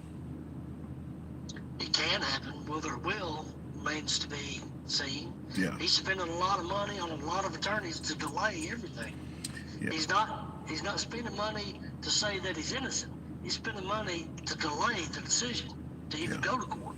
I agree with that 100%. I said that earlier in the program. If it's one thing Trump is not claiming really on any of these charges, he's not claiming innocence. He's claiming immunity. He's claiming it's a witch hunt. He's claiming other people did it and you didn't charge them, so you're being unfair to me. But yeah, he's not yelling I'm innocent on hardly any of this stuff. It seems that if the man was innocent, he'd be itching to get into court to prove it. Yeah. Now, in the comments, Kim Kelly says he is innocent every time he speaks. His lawyers in court are not saying he's innocent. You can say anything to the public. This is the same argument that was being made when Giuliani was saying that the election was stolen. And they were pointing out what he's saying to the public is totally different than what he's saying in court. Yeah, but the First Amendment protects what he says in public. Right. It doesn't protect him under oath in court. Exactly. And so that's what he says in the courtroom is not going to be the same as what he says on TV. Right. And that's one of the things in court. He is not claiming to be innocent of most of this stuff. Like with the documents case, over and over again, he's suggesting that Biden and Pence did the same thing. He's not saying I'm innocent of it. He talked about I could declassify it by thinking or something like that. But he's not saying I'm innocent and I didn't have anything that was classified. He's making it clear. Say it again. That's why he's delaying a court hearing or the case itself going in front of a judge or a jury. Because he knows that those stories will not fly and that the prosecuting attorneys have evidence against that. Yeah. But he doesn't want that heard in the court. It's fine to say it on Fox because it's legal to say it. It's legal to lie. Let's just put it that way. It's legal to lie on television. Yeah. But you can't do it under oath. And they don't go after everybody for perjury. They'll get Trump. Yeah. Do you see where they're treating Trump differently than other politicians in the past? Like, because Trump is saying there's a two-tier justice system, and they're just specifically going after him. Do you see where he's being charged? You see it more often than anybody because you're from Illinois. I mean, Illinois politicians go to jail all the time. Do they get treated any better than Trump? I think they hit Illinois politicians pretty tough. Yeah, yeah. I can't even think about how many governors from that state have been locked up in my lifetime. I know Edgar and Rod Blagojevich, who Trump ultimately pardoned. Yeah, Illinois has had a lot of folks. Tommy Thompson, another governor. Yeah, Illinois has had a lot of governors go to prison. So I could not. Go ahead. It was always Illinois and Louisiana who was famous for political corruption. All right, fair enough. And I see somebody in the comments talking about Mayor Kwame Kilpatrick of Detroit. Yeah, so, okay, fair enough. I mean, at the end of the day, though, you don't think Trump's going to be incarcerated, do you? I don't know that our justice system is strong enough to do that. They seem to be afraid of him. And I don't know if it's the bomb threats or the threats against their families, the threat of him using his supporters as a mob. But they do seem to be afraid of Trump. Yeah, you're not the only one to say that. I got to move it on, no user guy, but yeah, you're certainly not the only one to say that. One thing, Tim, I want Sure. to clear up. Sure. You mentioned tariffs, and how Trump was going after tariffs and putting tariffs on other countries. I wanted to clear up, tariffs don't work that way. Those countries, just because, let's say Trump puts a 25% tariff on China for a number of different products, China does not actually pay money to the United States for Okay. those products. And the reason I know this is I had my own mining company, and I bought off-highway tires for heavy equipment from China, and I would buy them once every quarter. I'd buy a whole container of tires from China because it's a fraction of the cost. Well, they put this was at the end of Obama's first term. They put a tariff on off-highway tires coming from China, and it was like a 30% tariff. I had to pay that tariff. Yeah, but I understand that. But the point is, if you start imposing tariffs on Chinese products, it's going to hurt the companies, because then Americans are going to start looking for other companies that don't have the exorbitant price. It will ultimately hurt China if all of a sudden all of their corporations that ship products over here are getting these high charges. It's going to make Americans start looking somewhere else for products. It will ultimately... But it's also hurting the person who bought those products. The American company that buys products from China, they have to pay that tax. Well, that's not to say some other company, maybe somebody in the Philippines or a company in Vietnam may not step up and fill in the void that we may be more friendly with. Right. I understand that, but tell that to Walmart, who 80% of their products come from China. So they got a whole lot of containers on the ship coming over. They got to pay 30% to. Well, listen, I never seen Walmart as a really good employer in moral standing. I've missed the days of Montgomery Ward's and Kmart where they treated the employees well. If Walmart goes under, I'm not going to cry very much. I do believe Walmart has. I agree. They put a lot of people out of business. Right. Here's the point. That 30%, they're not going to absorb that loss. Yeah, I get that. They're going to pass it on to the customer. I get that point. Don't you think that was a major contribution to inflation? Temporarily, but at the same time, if to lower inflation, if you're helping enrich an enemy, which China is, we've now gotten a lot more cheaper products in this company. TVs only cost a few $100, and everything's made in China. Exactly. Yeah, but exactly right. Right, we're enriching an enemy to get cheap goods. I don't favor that. When did we start classifying China as an enemy? The moment they started competing with us on the world stage. We gave them that business. I'm not disagreeing with that. I'm not disagreeing with you. We made China the superpower that they are. I agree with that 100%. The greed of a few Americans to undercut labor laws and get access to that cheap labor was enough for them to throw this country under the bus. I don't disagree with that. Right. Well, the politicians of both parties have to be to blame for that. And I don't disagree with that either. Got to move it on, though, user guy. Appreciate it. Thank you, Tim. Absolute. Looking in the comments, Biden has caused China's GDP to go down. How so? Really? How so? Right. China is not an enemy. Yes, we did make them that. in regards to the claim that China's not an enemy, I don't agree with that. First of all, Taiwan is an ally, and China is constantly threatening Taiwan. Russia is an enemy, and China affiliates with Russia.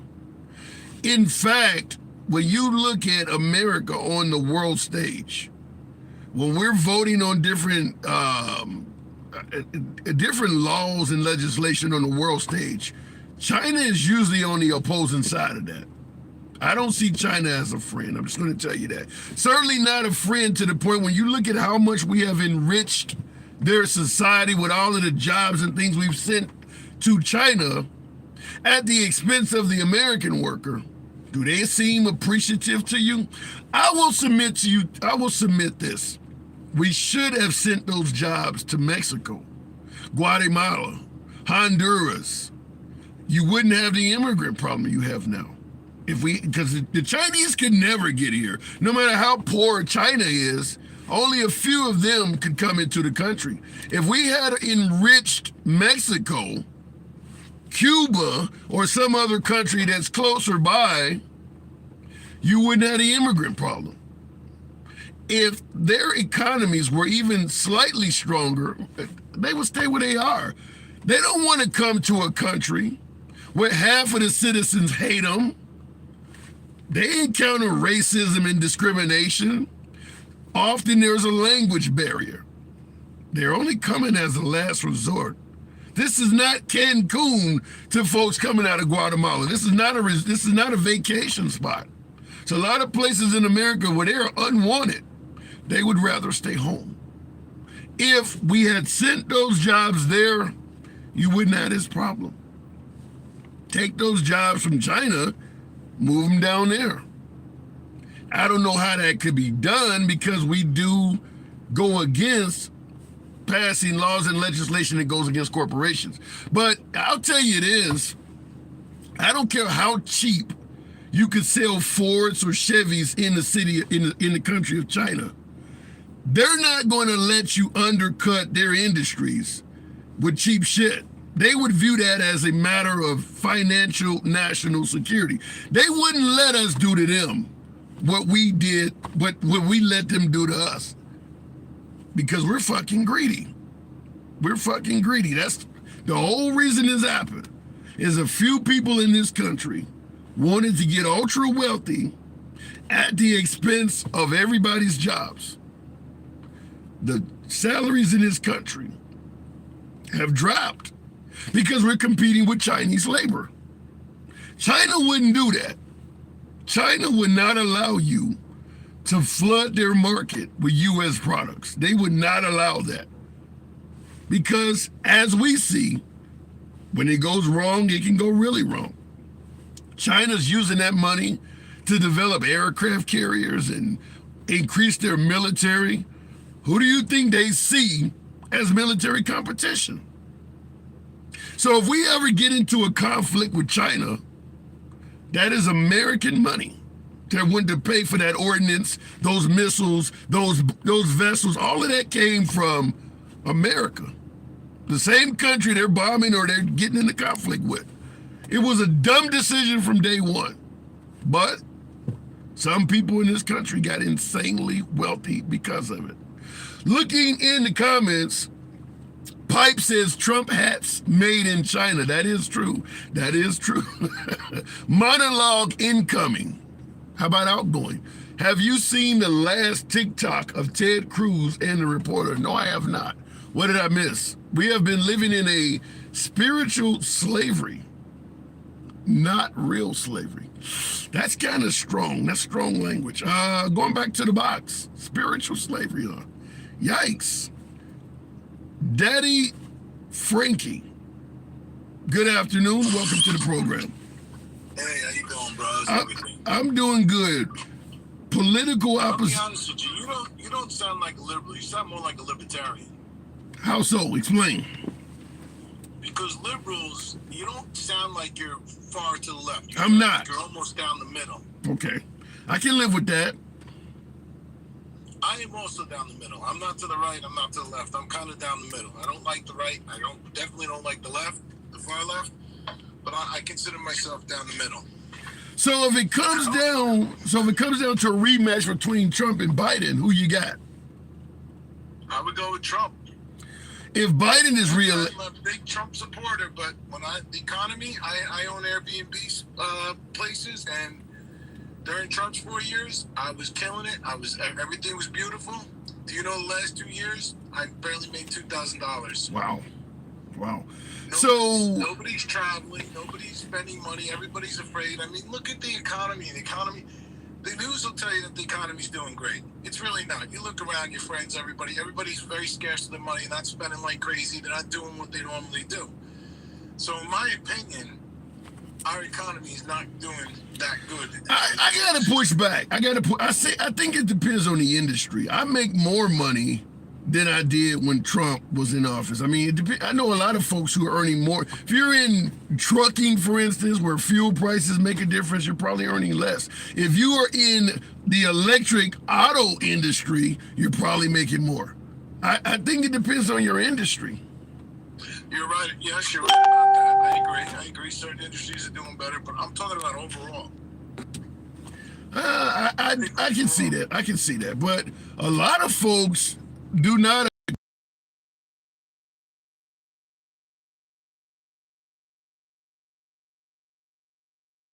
Six Airbnb places, and for 5 years, previous 3 years, they've been doing terrible. But the 5 prior to that, they did really good. I had people constantly all year round. Now the last 2 years and the third year prior to that, it's getting less and less as the years each year. So let me ask you this. I live in a place where people travel. They come to it's like a resort, not really a resort, but it's like a resort. Where are your B&Bs? What part of the country B&Bs are in? New York. New York. Okay. So let me ask you this, because you said you're somewhat in the middle, but economically you're leaning towards Trump. Do you believe any of his legal issues should prevent him from running for office at all? No, because what he's going to do, he's going to keep appealing them, and eventually he'll be president before all that happens. He might be president. I can't say he's going to be president. He might be president. Because you know how the courts work. You got the Supreme Court is the final court, but right. You got a bunch of courts prior to that. So what he's going to do is, even if he's found guilty, he's going to appeal it, and then it's going to take 6-8 months, a year, whatever, and then he's going to, you know what I mean? It's going to keep going up. And I agree that, yeah. He's going to be. I agree with you. I agree with you 100%. I agree with you 100%. That is the goal, to delay. Let me ask you this, just your own personal opinion. Even though he may never be convicted due to the ability to delay, do you think he's guilty of any of that stuff? You know what? I don't know, because there's a presidential act where it says the president's allowed to bring documents to go through them. They have up to 2 years or something like that to go through it. Now, when you look at Biden was vice president. He didn't have the same authority, yet he had tons of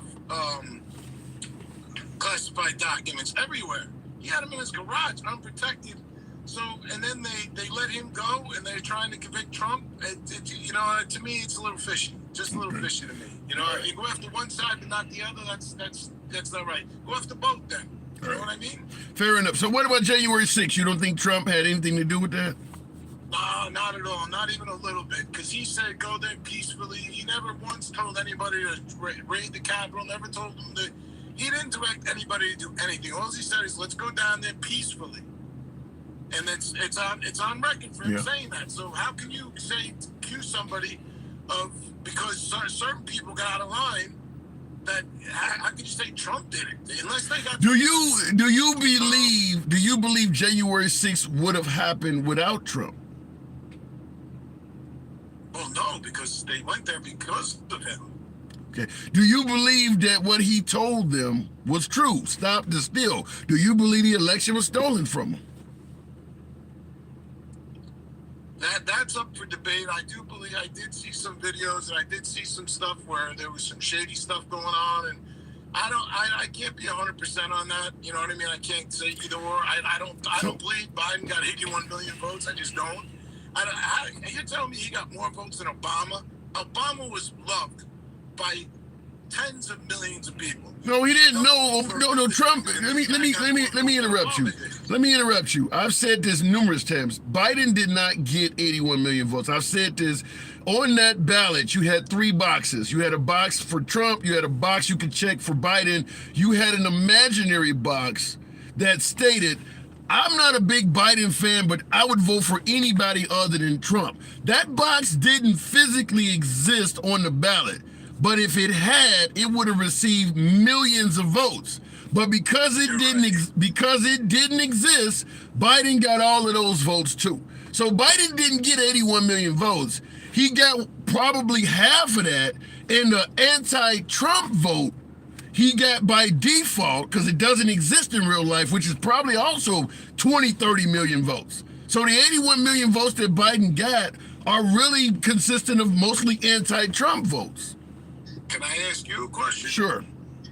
Do you think it's possible that there could have been some cheating? Yeah, I think that you got several fake electors in Georgia, Arizona, Wisconsin already admitting to it. They've already pled guilty that they were cheating.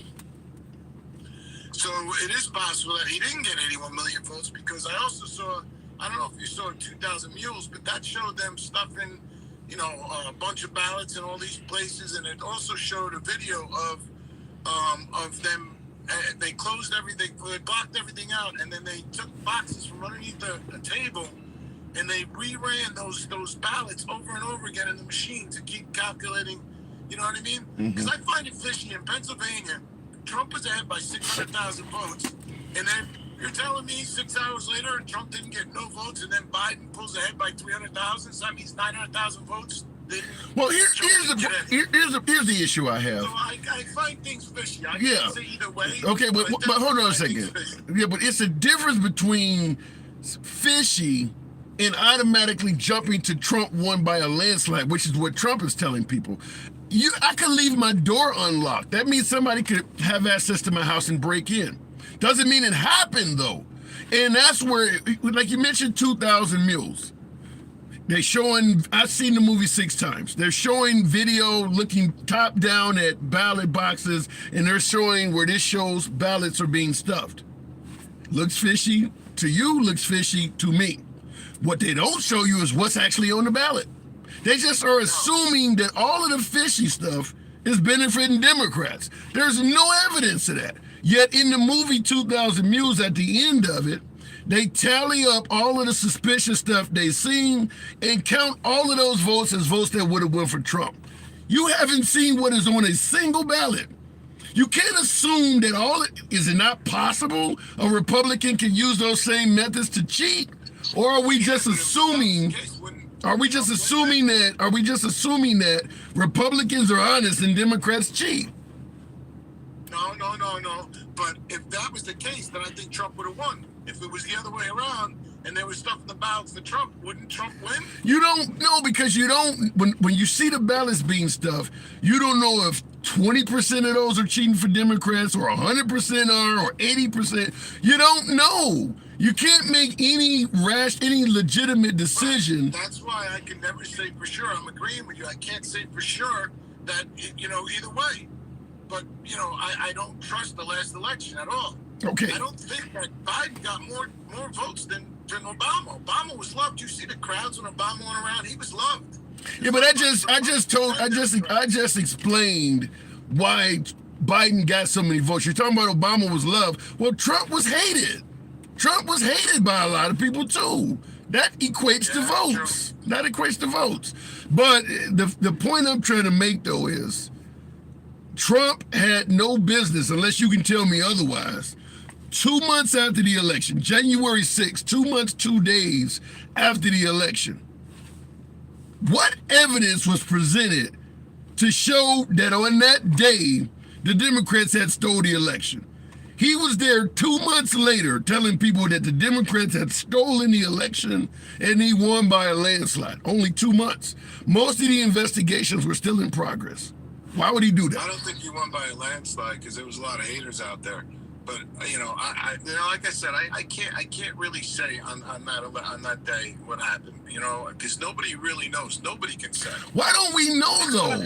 But if wait a minute, if he's saying he won by a landslide, 2 months after the election. You and I are discussing this 3 years later. Why don't we know what he said happened? Why isn't the proof there? Well, you do know he got 10 million more votes than his first election. That ain't what I'm asking you. That's not what I'm asking you. He said he won by a landslide 2 months after the election. We're talking 3 years later. Why don't we have that proof? I don't know. Honestly, I don't know. I mean, there are little by little, there's things coming out. You even said yourself, there's cases in Georgia where they're showing some fraud. But what I'm For asking some you is, reason, I never understood this, but for some reason, our justice system, the federal department, takes years and years. I mean, look at the Hunter Biden case. That's 6 years later, and they still aren't done with it yet. but what I'm asking you. The justice system is the slowest, incompetent system we have. Yeah, but here's what I'm asking you is, you mentioned the election. You say you saw all kinds of shady stuff. The fact that Trump has not presented proof of what he said 3 years later, do you not see that as shady at all? Wait, I'm sorry, say it again? You talked about during the election, you saw a lot of things that looked shady. I'm asking you, we're 3 years later and Trump has not presented proof that he won by a landslide. Is that not shady at all? That 3 years have went by. Yes, I think both sides are shady. Listen, I'm an independent. I don't trust either side. I don't trust the Republicans and I don't trust the Democrats. I think if you ever noticed, every congressman that goes into office goes in piss ass broke and they come out millionaires. Okay. How is that even possible? How is that? You know what I mean? So to me, they're corrupt on both sides. So what you're saying, I really wish there was something we could do about it, but unfortunately we can't. I agree with We have that. to elect So what you're saying in your statement that you don't trust both sides, you're admitting that Trump may actually be lying about the election too. Of course. He All doesn't right. know for a fact. Nobody right. knows for a fact. All right. Nobody So knows the 2020 election. Nobody at all knows. Because of COVID and the way the way everything happened, it was a messed up election to me personally. okay, but you don't have any issue with him still going around saying he won by a landslide, knowing that some folks gave up their freedom, gave up their. You want to know something? Trump was in sales for many, many years. He exaggerates. He exaggerates tenfold, just like he thinks he had more at the inauguration than Obama did. He didn't. You look at the crowd Obama had, you look at the crowd Trump had. Trump is tuned because he's in sales. He's always been. Is that wait a minute? What's the difference between hold on. What is the difference between exaggerating and lying? Exaggerating is extending the truth. It means that there's some truth to it, but you're making the truth a lot bigger than what it really is. So if he say he had the largest inauguration crowd in history, is that exaggerating the truth? No, that's actually lying. You're right. Okay, That's lying. all right, I all guess exaggerating is lying. You're making Okay. a good point. Because maybe exaggerating is lying. Okay, It depends on certain cases. I guess you're right. Yeah. all right. But the guy was built, on sales, so he's tuned to. And let me ask you this: have you met one president or politician who hasn't lied? No, that's a good question. No, I have not. But remember, we put Trump in because he was not a typical politician, not to get in there and do all the bad shit that the other ones did. Well, I don't think he did. I think he really tried to make everything better. I mean, the guy was a multi-billionaire. Let's take it for what it's worth. The guy was worth $10 billion supposedly when he went into office, right? Now he's down to $4 billion. So he lost $6 billion supposedly for being president. How many presidents lose money? Most presidents coming out rich. True, but I don't So think. can you explain that? Can you explain that to me? How his richness went down by $6 billion? Yeah, I can tell you, just like with Kanye West, with his shoes at the height of their value, he's lost a bunch of money. When you talk shit, it has consequences. Trump became president, started insulting generals, senators, heads of state. You don't think that's going to affect your business at all? Yeah, I do. Yeah. What does that tell you, though? What does that tell you as an individual? It tells you there are consequences to free speech. Yeah. And not only that, but what else does it tell you? That's all it needs to tell you. There are consequences of what you say. People have a choice whether to do business with you or not. When you become somebody that everybody is calling an asshole, it's going to affect your business. To be honest with you, I don't know why this guy's running a second time. The guy's a billionaire. He has everything he could possibly want in life. The only thing that I can come up with is he sees the country going in a wrong direction and he wants to fix it. I'll tell you right out. Why else would he want to be president? I can answer that. I can answer that pretty simple. What you stated in the beginning of our phone call is that, and they removed my last caller. I don't know why. Appeal the removal, but my last caller got removed, and I don't think he should have been removed. But in regards to his question, I forgot what I lost track of thought because I'm pissed off anytime somebody gets removed from the program. But why would Trump run even though he's insanely wealthy? What I was going to reply with is earlier in our conversation, he mentioned that the goal of the Trump administration, legal team rather, is to delay those criminal court cases. Delay until you can become president. Why is he going to run as a billionaire? Because he keeps those cases at bay. If Trump does not become president and those court cases play out, he's going to lose some of them at least. I don't think anybody believes he's going to be acquitted on all 91 charges, or acquitted on some and the rest get dropped. There's going to be some guilty pleas.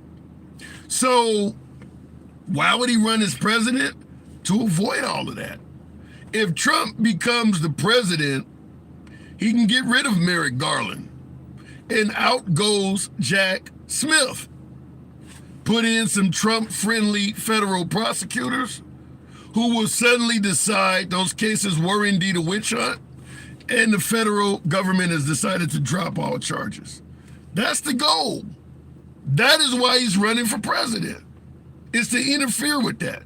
Now, that's not to say he may not want to make America great. I'm not going to argue with that. That's possible.